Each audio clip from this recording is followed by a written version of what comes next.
plataforma eh, constantemente, de lunes a viernes, y ustedes tienen en su oportunidad de trabajar con la plataforma de lunes a domingo.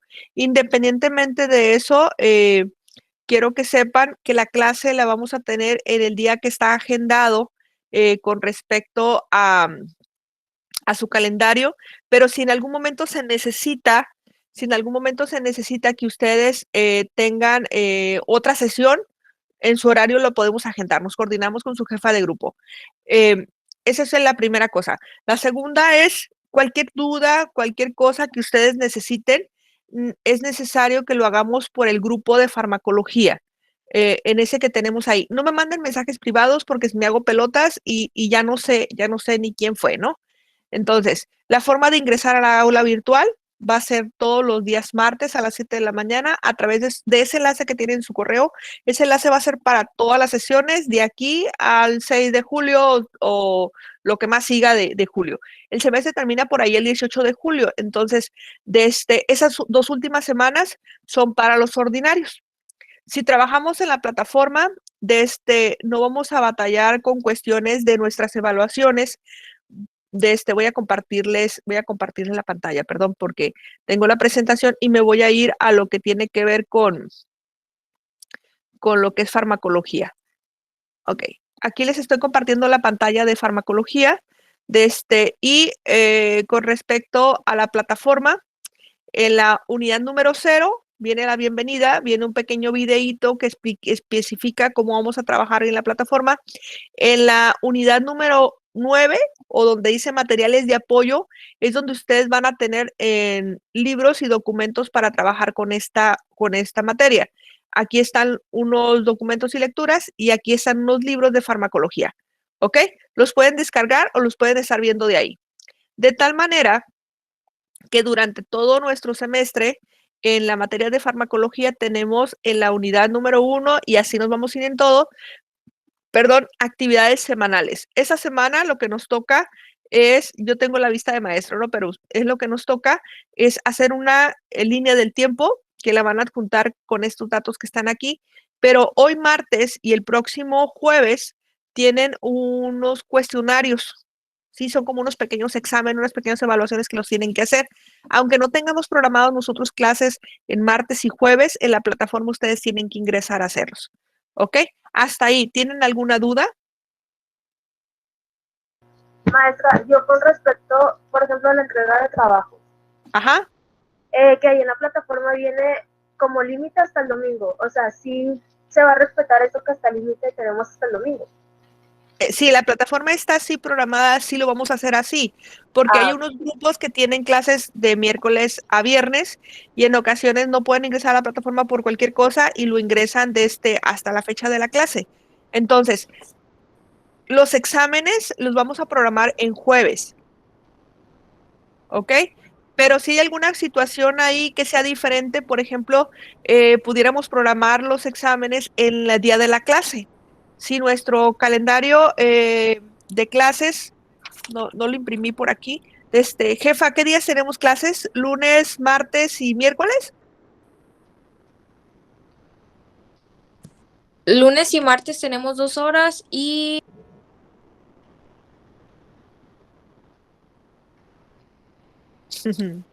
Más que nada mi pregunta más era, maestra, porque muchas veces, por ejemplo, en maestros anteriores modifican la fecha de entrega, pues. Por eso era mi pregunta. Ok, mande Carla, ¿qué otro día tenemos clase? miércoles a la primera. Ah, ok. Entonces, lunes, martes y miércoles tenemos actividades. Supongamos que tenemos examen programado, yo les voy a avisar. eh, por, uh, yo soy muy estricta en ese aspecto. Me gusta las cosas legales. Tanto hay tolerancia para ustedes, si en algún momento no me voy a conectar a la clase, yo les voy a notificar probablemente un día antes o si, por ejemplo, si la última semana de este mes que nos vamos de vacaciones el 28 de marzo, la última semana del 21 al 28, yo no me voy a conectar, les estoy avisando para que lo agenden, yo les aviso de una vez. ¿Qué voy a hacer para reponer esa clase? Les voy a pasar un enlace de un video de la clase para que ustedes lo vean y tengan la oportunidad de revisar los temas que nos tocan esa clase. Entonces, Si hay algún cambio, yo lo notifico con usted. Si por alguna cosa, algún maestro que compartimos la plataforma modificó una fecha de entrega, me dicen, por favor, porque este semestre Farma es muy complicado, es muy largo. Entonces, lo que vamos a hacer es farmacología. La plataforma para la semana se abre el lunes para cuestiones de trabajo y se cierra en domingo. Para cuestiones del aula virtual, la clase es los martes a las 7 de la mañana, 2 horas. Y si hay algún examen o alguna actividad que tenemos que interactuar, es de lunes a viernes, de 7 de la mañana a 1 de la tarde, que es nuestro horario en aula del turno matutino. ¿Ok? Pero trabajos, tareas y otras cosas es del lunes a las 7 de la mañana y se cierra en domingo a las 5 de la tarde. Es un decir, pero es de lunes a domingo. ¿Por qué lo estamos haciendo así? Es algo muy importante. La plataforma normalmente en viernes se satura. Entonces yo no quiero que ustedes me digan, profe, no puedes subirlo. Ok, no, si no lo puedes subir, lo vas a hacer de lunes a domingo, tareas y trabajos.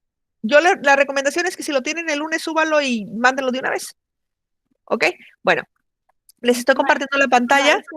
Maestra, una pregunta. Como en la primera tarea, que es hacer una línea del tiempo, dice que la tenemos que adjuntar en PDF. ¿Le vamos a tener que tomar fotos o va a querer que le escaneemos o cómo? Como ustedes quieran, lo pueden hacer ustedes en una foto y modifican la imagen para que se vea en PDF. Okay, pero como lo tienen que hacer a mano, puede ser foto o puede ser en escáner, pero al momento de adjuntarla tiene que ser un PDF. Ok, se me estaba pasando. En la unidad número 0 viene una viñeta para que ustedes puedan subir sus trabajos, que supongamos que en esa semana, el domingo, se les fue el internet y no pudieron hacerlo, lo pueden subir después, el lunes o la semana que entra o como sea, pero esos trabajos que van aquí en el baúl fuera de tiempo son trabajos que se ponderan en un 80% nada más. ¿Sale?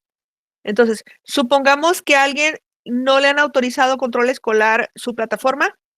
Cuando suban un trabajo fuera de tiempo por cuestiones de administración de la escuela, me tienen que notificar.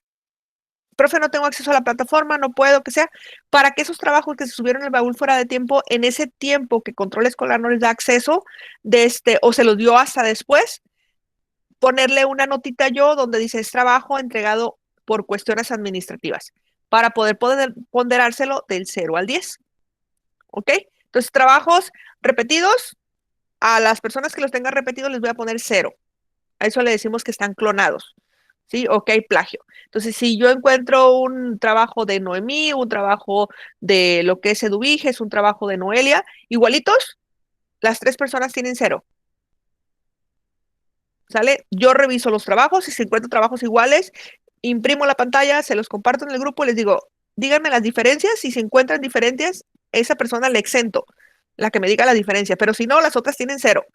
Entonces, evítense eso que los evidencie en portada del Face, de lo que sea, porque es importante para mí y para ustedes que seamos éticos, que seamos genuinos y que nuestro trabajo sea personal. Entonces, por ejemplo, si le estoy pidiendo una línea del tiempo, no creo que todos dibujen igual, no creo que todos escriban igual, ¿sí? Y entonces va a ser un poquito complicado que sea un trabajo clonado. Entonces, por eso lo estamos pidiendo así, porque desafortunadamente en ocasiones en un grupo encuentro 10 trabajos iguales de los 60 y pues no se vale, ¿sale? Entonces, cuiden mucho sus accesos porque hay personas que entran a su plataforma, descargan sus trabajos y los suben y pues ahí eso no se vale, ¿no? Los pacientes no los vamos a poder clonar, entonces no hay que clonar farmacología. Ya si con los otros maestros trabajan de otra manera, platíquenlos con ellos, pero esa es la forma con la que yo trabajo y a mí me funciona. Su tiempo es muy importante para mí y mi tiempo es importante para mí. Y de una vez les digo, todo lo que tengan de duda en la clase virtual lo podemos resolver y también a través de la plataforma de Telegram donde tenemos el grupo, pero no me manden mensajitos privados. Todo ahí, por favor. Privados no, porque se presta mucho en ocasiones a que digan que tengo favoritos y luego después dicen que el sushi y no sé qué y ando con problemas ahí que no me van a convencer y al contrario me voy a enojar. ¿Ok? Bueno, entonces voy a dejar de compartir esta pantalla y empezamos la clase. ¿Alguna duda con referente a la plataforma donde tenemos la información? Maestra, ¿todos los trabajos tienen que ser a mano? No, cada trabajo cada trabajo te va especificando cómo lo tienes que hacer. Por ejemplo, en la unidad número 1, que empezamos con la línea del tiempo, aquí te pide que lo hagas a mano, ¿sí? En el caso del mapa conceptual, aquí lo puedes hacer tú a mano, lo puedes hacer en computadora, pero aquí la importancia es que tenga todo lo que te está pidiendo aquí que debe de contener, ¿sale? Por ejemplo, aquí el glosario igual lo puedes hacer en un Word, pero la mayoría de los trabajos los van a adjuntar en PDF. De otra forma, no los va a dejar que lo adjunten. ¿Por qué en PDF y por qué no en Word o por qué no en PowerPoint o por qué no en Excel? Porque hay muchas versiones, hablando del Excel, del Word, del 97, del 2000, no sé qué, y al fin de cuentas, cuando lo quieren adjuntar, tengo que darles acceso a todas esas variantes de los programas que tenemos en diferentes fechas. Por eso estamos trabajando con PDFs. Si yo tengo un Word, un PowerPoint o un Excel, los puedo editar para hacerlos en PDF. En algunos casos se va a pedir que adjunte los dos documentos, por ejemplo, el Excel y el PDF. ¿Ok? Entonces, esa es una situación importante y repito, en la mayoría de los trabajos que ustedes suban, si pueden poner un poquito más hablando de conclusión, o sea, que aprendieron de ese trabajo, yo se los agradezco porque es como una marca de agua, es una forma de presentar su trabajo que no va a permitir que a otra persona lo haga igual. Si yo, María Ángel, en este trabajo, lo que me gustó o lo que no me gustó porque estuvo muy largo, batallé bastante, etcétera, etcétera, y aprendí esto, o me hubiera gustado que hubieran preguntado de esto, y esa particularidad hace que el trabajo tenga una presentación diferente, más que pensar en ponerle una hoja de presentación que diga escuela y tema y eso, esa conclusión para mí vale mucho más que todo la oportunidad que tenga una persona de copiar el trabajo. Si yo tengo un error de ortografía, de una vez les digo, les voy a poner anotaciones y a lo mejor en algún momento les voy a poner a hacer planas de su ortografía. Yo vigilo mucho la ortografía, entonces sí hay que cuidar bastante eso en todos los trabajos. ¿Sale? Ok, ¿alguna otra pregunta para empezar con la clase? Yo, maestra, yo quería preguntar sobre, por ejemplo, dijo que ahí vienen las especificaciones del trabajo, que si es a mano o si es en computadora. En la línea del tiempo supimos que iba a ser a mano por el video. Ajá. Por ejemplo, el cuadro comparativo dice adjuntar archivo en PDF, pero no dice si es a mano o es en computadora. Ah, ok. Lo que pasa es que, por ejemplo, si ustedes todos los trabajos los quieren hacer a mano, están perfectos, porque hay muchas personas que no tienen computadora, todo lo hacen de su celular. Entonces, ¿qué hace? Yo hago mi resumen, hago lo que sea a mano, le tomo fotos y lo edito en un PDF.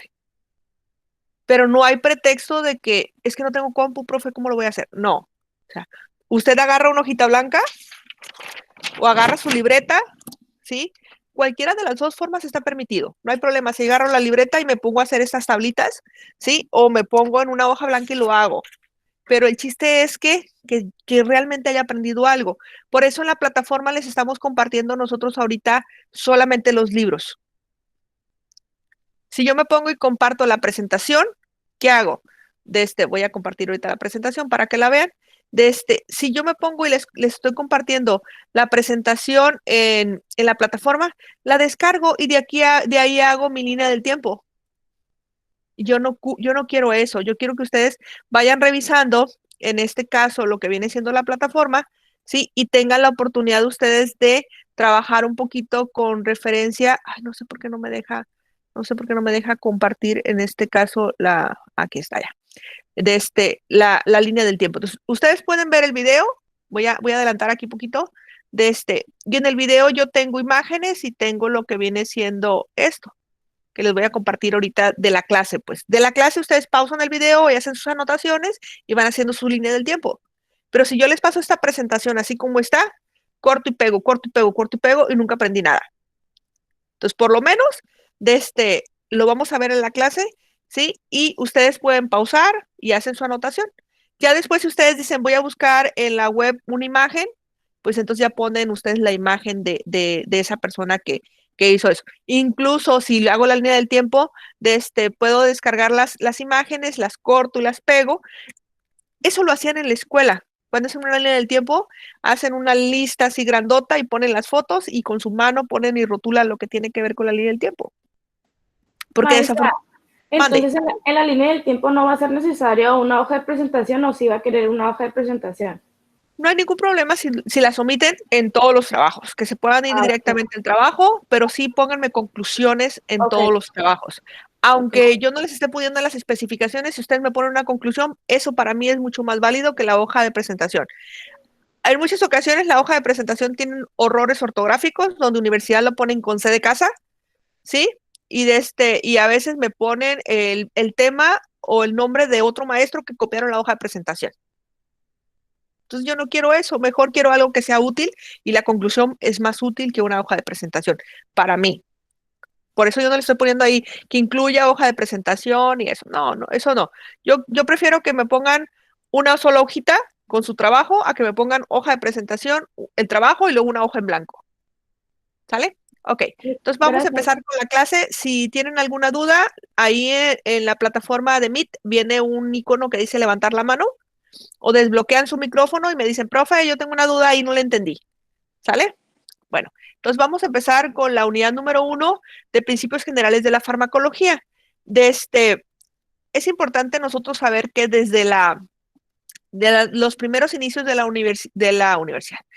la humanidad, estaban verificando en por qué se morían las personas. Y no nomás las personas, sino en ocasiones también lo que tiene que ver con los animales o con las mascotas que tenían en ese entonces, cuando el hombre ya se volvió, en este caso, sedentario. Ya cuando no migraba de un lugar a otro, entonces empezaron a tratarse las enfermedades con las ramas, y en ocasiones esas ramas tenían la oportunidad de curar a las personas, pero al mismo tiempo, si dábamos una dosificación mayor o una cantidad mayor de esa rama, pudiera matar a las mismas personas. Entonces, ese concepto, hablando del poder curativo, data desde el inicio de la humanidad.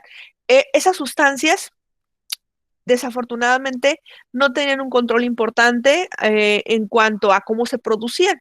Por ejemplo, pudieran estar en un lugar donde había ciertos minerales. Por ejemplo, si yo me voy a Himala, las plantas que se generan ahí en Himala son ricas en lo que tiene que ver los minerales propios de esa tierra que está ahí. Pero si yo tengo unas plantas que se generan, por ejemplo, donde se vacían residuos tóxicos, entonces esas plantas van a estar contaminadas. Por ejemplo, si yo tengo verduras que se riegan con agua de heces fecales, pues esas verduras van a estar intoxicadas con esas heces fecales. Si la persona las consume, por supuesto que se puede enfermar. Entonces, ese control, hablando de la producción de esas plantas y las sustancias que salían de esas plantas para curar, pues desde entonces, los inicios de la humanidad, pues de ahí data la farmacología. Hay una persona por ahí en la historia de la farmacología que nosotros debemos de conocer, es Claudio Galeno. En el año 129 de la era actual, él empieza a reflexionar sobre las bases teóricas del tratamiento farmacológico. Habla de la importancia de la práctica, hablando de la farmacología, todo lo que tiene que ver con el concepto empírico, donde nosotros vamos a tener la oportunidad de la prueba y error. De ahí nace la toxicología, donde Claudio Galeno dice que nosotros nunca vamos a saber en la totalidad de todos los fármacos o las sustancias químicas que pudiéramos utilizar nosotros como medicamentos. En el año 1620 a 1695 nace Jacob, donde habla de ese concepto de toxicología, donde él hace pruebas con perros y hace pruebas con humanos. Entonces, si yo tengo un niño de 5 kilos y tengo un perrito de 5 kilos, y ese perrito de 5 kilos le doy la cantidad de medicamento que yo estoy administrándole, que voy a utilizar en el niño, y el perro se muere, entonces yo en esa persona de 5 kilos no lo puedo utilizar en esa cantidad.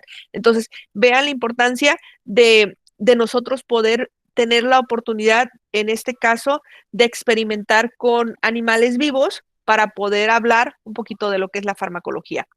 Tenemos a Avicena, que se le conoce como el padre de la farmacología, y él empieza a separar, en este caso, lo que vienen siendo las diferentes ramas de la farmacología. Por ejemplo, lo que se encargan de producir los medicamentos y distribuirlos, que en ese caso es la farmacia, y al mismo tiempo, en cuanto a ramas que tiene que ver con la comercialización de la farmacología. Hay ciertas subdivisiones relacionadas. Vamos a hablar de la farmacodinamia y al mismo tiempo vamos a hablar de la farmacocinética. ¿Qué es la farmacodinamia? La farmacodinamia es lo que tiene que ver en base a cómo ingresan los medicamentos en el cuerpo, pero cómo llegan y hacen el efecto directamente a nivel celular.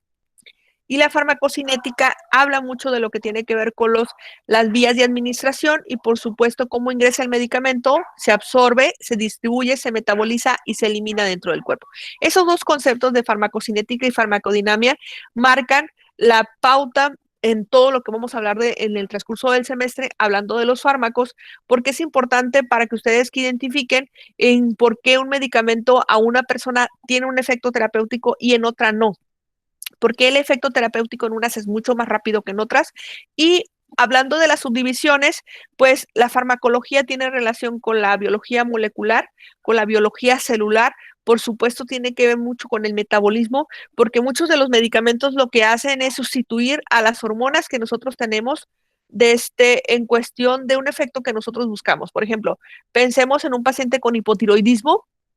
El medicamento en este caso pudiera ser la levotiroxina, que es una hormona tiroidea que yo le estoy dando sintética a mi paciente y eso va a influir en el metabolismo del paciente. O igual, en un paciente diabético que no tiene cómo regular la glucosa y le administramos insulina.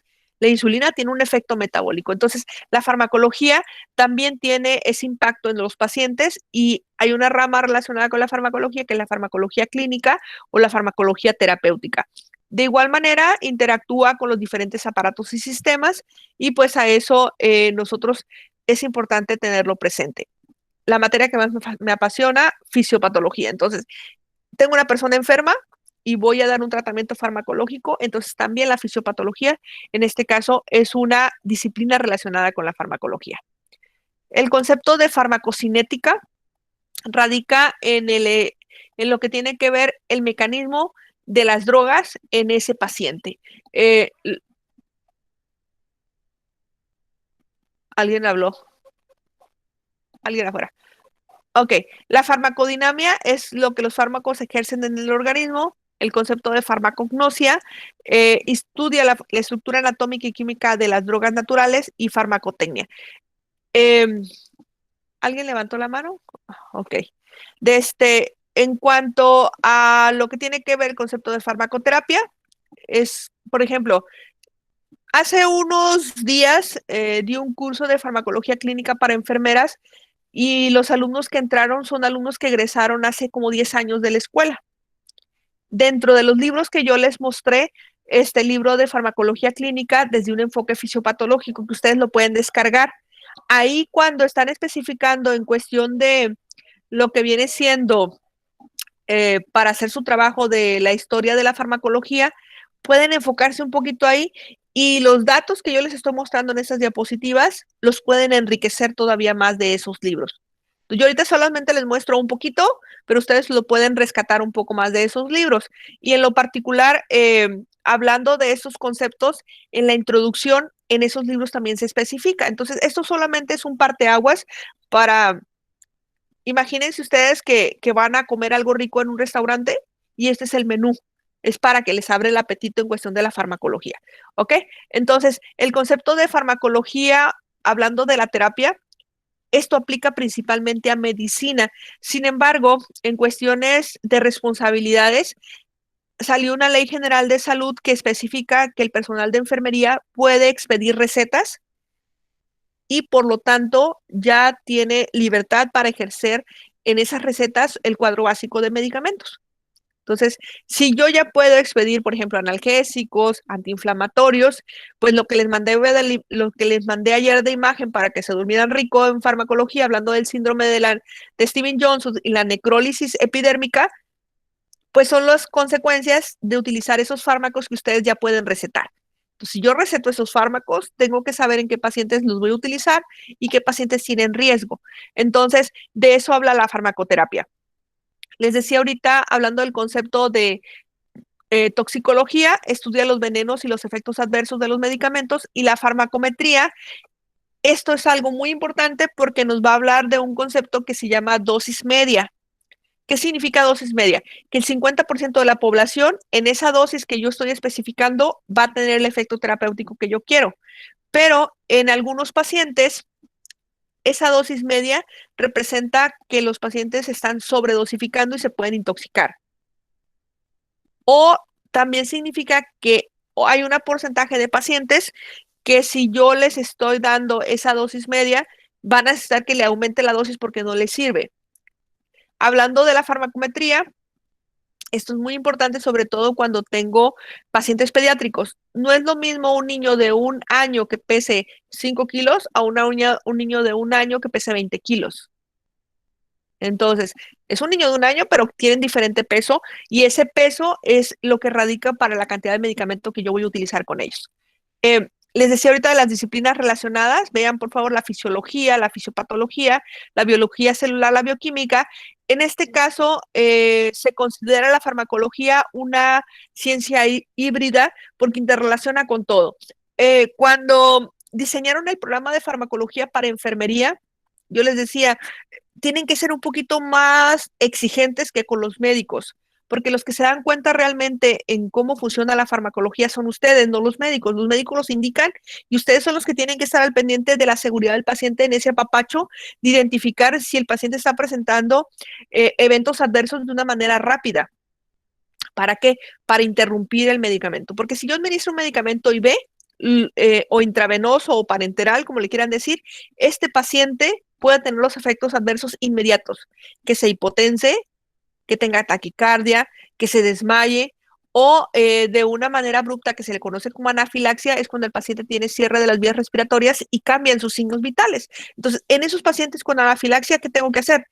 Quito inmediatamente, suspendo el medicamento y aviso al médico porque es una emergencia.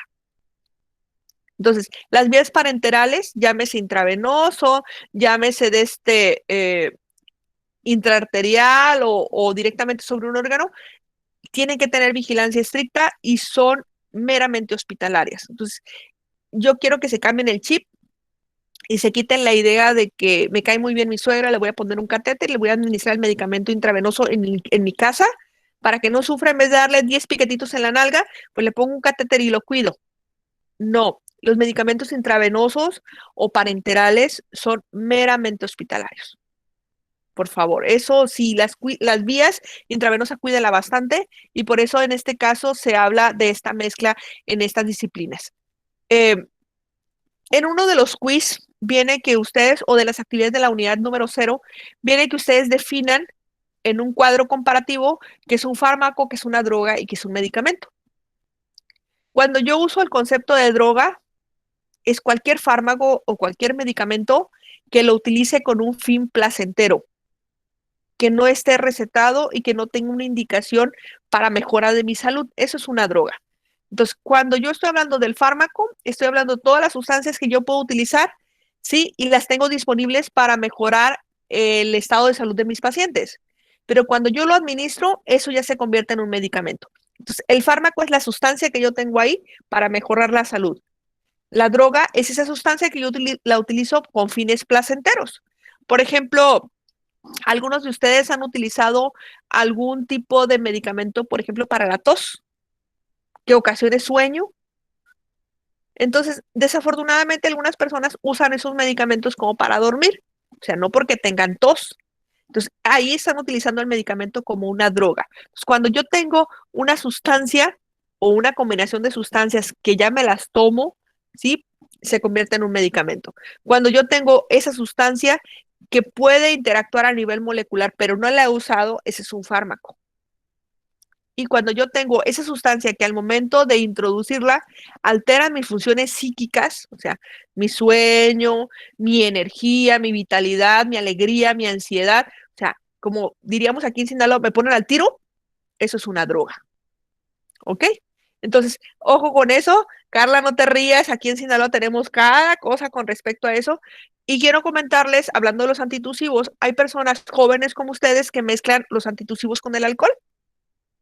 Y con un frasquito de 20 pesos, no voy a decirles cuál porque si no lo van a querer usar después, pues se ponen bien happy, bien felices.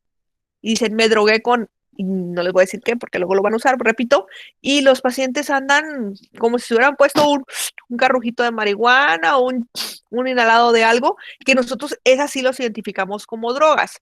Pero en el caso de los fármacos que a veces nosotros podemos ocasionarles a los pacientes un daño, como lo veíamos en esa imagen de la necrólisis, pues no nomás es eso, es una parada en ocasiones cardiorrespiratoria, que el paciente deja de respirar y su corazón deja de latir por el uso de los medicamentos.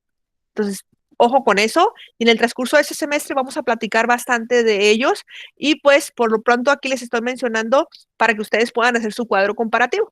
Entonces, ¿cuándo es un fármaco, cuándo es una droga y cuándo es un medicamento? Les decía ahorita, hablando de la regulación de la Ley General de Salud, donde dice que las enfermeras pueden recetar medicamentos del cuadro básico.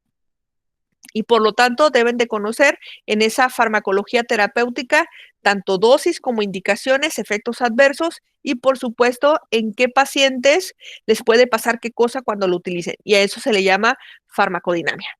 ¿Sale?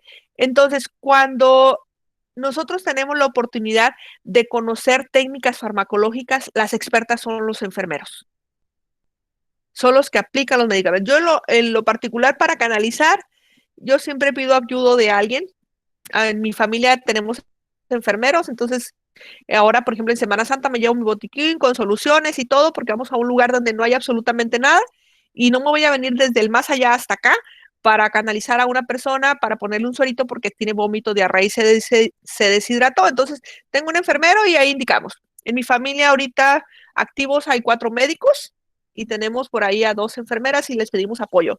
Y son, perdón la expresión, son unas chuchas, a la primera la atinan, ponen ahí la piñatita de la solución, pasan el suerito y en 1 hora la persona, o en 2 horas o en 3 horas, el tiempo que se aplique, la persona tiene mejoría y ahí nos quedamos donde no hay nada. ¿Por qué? Porque ahí tenemos la vigilancia, un médico o 2 o 3 o 4, que por cierto, el más joven de los médicos es técnico en urgencias médicas, también reacciona un poquito rápido en cuestión de emergencias. Entonces, esas habilidades las tienen ustedes. Entonces, esta Ley General de Salud dice que ustedes deben de conocer esas sustancias químicas y esas se regulan de manera legal. Hay una norma en la Secretaría de Salud que especifica cuándo nosotros podemos utilizar y cómo poder registrar un medicamento, bueno, un fármaco. Si a mí se me ocurre por ahí hacer una cápsula donde le echo ajo, donde le echo nopal y le echo tantas cosas que son cosas naturales que yo sé que sirven, pero el problema ahí es que yo no sé en qué cantidad al momento de disponerlas en una cápsula para que se absorban pueden ser en este caso tóxicas. Ocasionarme, por ejemplo, problemas de mala absorción intestinal, ocasionarme problemas, por ejemplo, el ajo, que hace que la sangre, las plaquetas se destruyan un poquito y por lo tanto el riesgo de hemorragias es alto. O incluso cuando yo mezclo esos comprimidos o esas tabletas o esas cápsulas, las mezclo con los medicamentos que yo ya uso, por ejemplo, con warfarina, con aspirina, que son antiagregantes plaquetarios, y los mezclo, facilito que mi paciente tenga mayor riesgo de hemorragias. Y en este curso lo vamos a aprender. Más que tranquilos, tengan un poquito de paciencia y lo vamos a ir aprendiendo todos ellos. Esa norma dice que yo tengo que registrar todo eso que estoy haciendo y tengo que tener algún estudio que avale que no le va a ocasionar mayor daño al paciente. Desafortunadamente aquí en Sinaloa y en México a todo mundo se le ocurre hacer esos medicamentos que los vamos a llamar nosotros, esos fármacos que los vamos a llamar nosotros como terapias alternativas. Pero más que terapias alternativas, el concepto correcto sería suplementos alimenticios. Y esos no son medicamentos, esos no son fármacos y desafortunadamente no están regulados y a todo mundo se les ocurre hacerlos y tienen un beneficio económico. Por ejemplo, esa mezcla que les decía de ajo, moringa y tantas cosas que para curar milagrosamente la diabetes, lo único que hacen es lesionar más al paciente porque no se tiene un tratamiento farmacológico que ya está especificado, como viene siendo, primero que nada, modificaciones en el estilo de vida si es obeso, si es sedentario, y el uso de la insulina o fármacos de medicación oral, como viene siendo metformina, carbosa y todo eso para diabetes. Entonces, esta norma dice que nosotros debemos de cumplir con esos requisitos. En Estados Unidos existe una norma que es, perdón, una institución que es paralela como a la Secretaría de Salud, que es la FDA, y si encuentra a alguien que hace esto, los multa y es hasta cárcel. Aquí en México no, aquí en México son más light. Si a mí, doctor Simi, se me ocurrió hacer algo de eso, lo meto y lo vendo en mi farmacia y todo lo pueden comprar. ¿Ok? En este caso, tenemos lo que les decía la Ley General de Salud, donde especifica en el artículo número 3 que hay una vigilancia en la prestación de servicios y que si yo me voy a vender o yo voy a mostrarme como personal de salud, tengo que tener una cédula profesional y un registro en la Secretaría de Salud. ¿Ok? ¿Quién busca proteger esta Ley General de Salud? Busca proteger a los grupos vulnerables, mujeres embarazadas, niños y adultos mayores. Eso es lo que busca este programa en la Ley General de Salud y pues tiene programas muy importantes hablando de la salud mental, la salud auditiva y por supuesto la salud visual. Hay una norma, otra norma en la Secretaría de Salud. Estos vienen como anexos en la plataforma para que ustedes lo vean bien, que habla del expediente electrónico, el expediente clínico electrónico. Esa es una herramienta que nos va a servir a nosotros como en el área de la salud para protegernos a nosotros en el caso de una demanda. Por ejemplo, si el médico indicó un medicamento y al paciente le cayó mal, yo tengo que registrarlo en ese expediente. Y es mi obligación leer ese expediente antes de administrar el medicamento por segunda vez. Porque si el paciente me dice, soy alérgico a la penicilina, hablando de antibióticos, todos los otros medicamentos que tienen ese mismo principio de acción que la penicilina, al paciente le va a caer mal. Entonces, por ejemplo, cefalosporinas.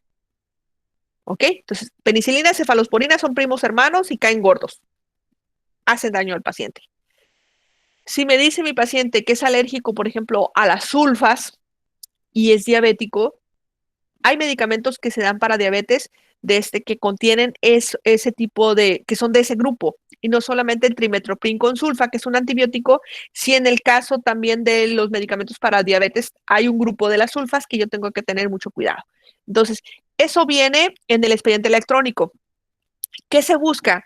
Que si yo tengo un paciente en la Secretaría de Salud y migra a otro hospital de la Secretaría de Salud, el mismo expediente electrónico le sirve allá y aquí. Tengo un paciente en el IMSS, el mismo expediente electrónico le sirve a todos los pacientes en el IMSS, aquí en Culiacán, en Nabolato, en Villa Juárez o en Guasave. O a lo mejor vamos a vernos un poquito más hacia el norte y el Hospital de Obregón del Seguro Social. Entonces, si tengo un paciente en el Hospital General, que son de la Secretaría de Salud, Hospital Pediátrico, todos esos mismos pacientes van a compartir ese mismo expediente electrónico. Desafortunadamente, si nosotros no registramos, nos pueden demandar y podemos perder nuestra cédula profesional. Entonces tenemos que registrar por horario los signos vitales del paciente, que igual no se deben de plagiar, ¿sí? Porque yo pongo, el paciente está en posición libremente escogida, respira, tiene pulso y resulta que el paciente se me infartó a los 2 minutos de haber puesto todo eso. Pues óyeme, ni siquiera lo vi. Y es una cosa muy importante. Por ejemplo, en su salón, ¿cuántos Guadalupes hay? ¿Puras mujeres o puros hombres? ¿No hay Lupitos en su salón? Sí. Entonces, si yo tengo en la cama número 1 a Guadalupe López y tengo en la cama 2 en medicina interna, tengo Guadalupe Ríos, pues tengo que checar, a lo mejor uno es hombre y el otro es mujer. Entonces, o tengo a Jesús, Jesús también aplica para niños y niñas. Entonces, tengo que ver si en este caso es un hombre o una mujer al momento que registro mi expediente electrónico. Es muy importante el concepto de confidencialidad. Yo en clases me gusta hacer mucho énfasis en eso, porque ahorita estamos en virtual, ¿no? Pero supongamos que tenemos nosotros nuestra práctica, ustedes van a llevar paralela a Pharma el oficio de la madre y el recién nacido, o las enfermerías. Entonces, imaginen que ustedes llegan a la toco y les toca una mujer que tiene una semana sin bañarse, que trae piojitos en la cabeza y en sus genitales y todo eso, y ustedes la van a ayudar para el trans del trabajo de parto y todo eso. Pero resulta que se suben al camión y empiezan a decir, oye, te tocó la señora que estaba la toco, la gorda, esa, que traía piojos. Y resulta que la parte de atrás de ustedes o adelante de ustedes van los familiares de esa paciente. Entonces, vean la importancia de nosotros quedarnos calladitos, por eso les decía en cuestiones de ética y en cuestiones de confidencialidad. Toda la información se registra y de ahí no sale. Si yo estoy trabajando en la privada y sucede exactamente lo mismo, si yo me pongo a platicar con otra persona, imagínense nada más si los pacientes se dan cuenta de esa pérdida, de esa confidencialidad. Entonces, hay que cuidar bastante en cuestiones de la autonomía del paciente y, por supuesto, lo que tiene que ver con esa interpretación de la información. Entonces, yo hago énfasis porque me ha tocado en los salones escuchar, ¡ay, la profe! Vieras la profe, me dijo que le inyectara y vieras traído un tatuajón en la nalga y ¿quién la diría? Y por atrás está escuchando otra profe que están hablando de otra que les pidió el favor. Son enfermeros, saben inyectar, entonces aplícame un medicamento y pues se dan cuenta en algo que es privado, que es confidencial del paciente.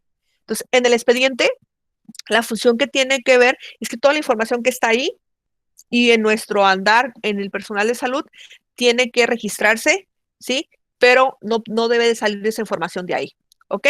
En cuestión del VIH, es una de las situaciones o de enfermedades que son transmisibles por la información que se registra en el expediente no se debe salir de ahí. Tienes que tener mucho cuidado con eso porque a veces se nos salen de las manos y podemos perder nuestra cédula profesional. ¿Qué función tiene? Les decía ahorita que esté disponible dentro del mismo grupo de personas que van a atender a esos pacientes. Ok, eso es lo referente a eso. Aquí viene la bibliografía donde se sacó esta información. Voy a dejar de compartir lo que les compartí ahí. Y si tienen alguna duda, por favor, preguntas ahorita. Voy a dejar de grabar en este momento. Pregúntenme y dejo de grabar para que quede el video de del primer tema, para que ustedes lo puedan disponer y me voy con el segundo tema. Tenemos 2 horas, entonces yo aprovecho las 2 horas. ¿Preguntas? ¿No? Ok, perfecto.